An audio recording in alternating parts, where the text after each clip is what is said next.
हजरत बिलाल से लोगों ने कहा आप नबी पाक से मुतासर कैसे हुए? तो जनाब बिलाल कहने लगे मैं ज्यादा लोगों को, मक्के के लोगों को जानता ही नहीं था, जो कि मेरी ड्यूटी थी घर में काम करने की और मुझे सख्त सजा मिलती थी उमैया बिन खल्फ की तरफ से, तो मैं तो ज्यादा लोगों को जानता ही नहीं था, कभी मुझे मौका ही नहीं मिला था बाहर निकलने का। हजरत बिलाल कहते एक दिन मुझे बुखार चढ़ गया बड़ा तेज, मैं लोगों को जानता नहीं था। फरमाते मुझे तेज बुखार चढ़ गया तो ठंड बड़ी सख्त थी, मेरे मालिक ने मुझे कई किलो जौ दिए पीसने को चक्की पे।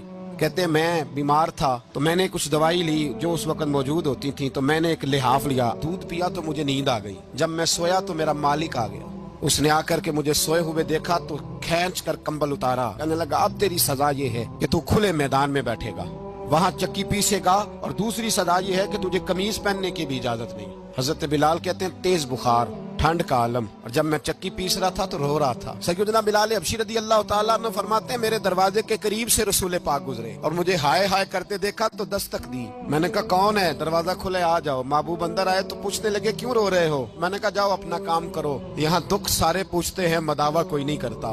कहते मैंने सख्त जुमले कहे माज अल्लाह, हुजूर चले गए। जब हुजूर जा रहे थे तो मैं कह रहा था बस जा रहे हो ना, मैंने पहले ही कहा था जाओ। कहते कुर्बान जाऊं, थोड़ी देर गुजरी तो अल्लाह के रसूल के हाथ में गर्म दूध का प्याला था, खजूरें थी। हुजूर तशरीफ लाए और करीम रसूल ने मुझे खजूरें दी, दूध पिलाया और कहा चल जा कंबल में बैठ जा। तो मैंने कहा चक्की कौन पीसेगा, वो तो बड़ा मारेगा।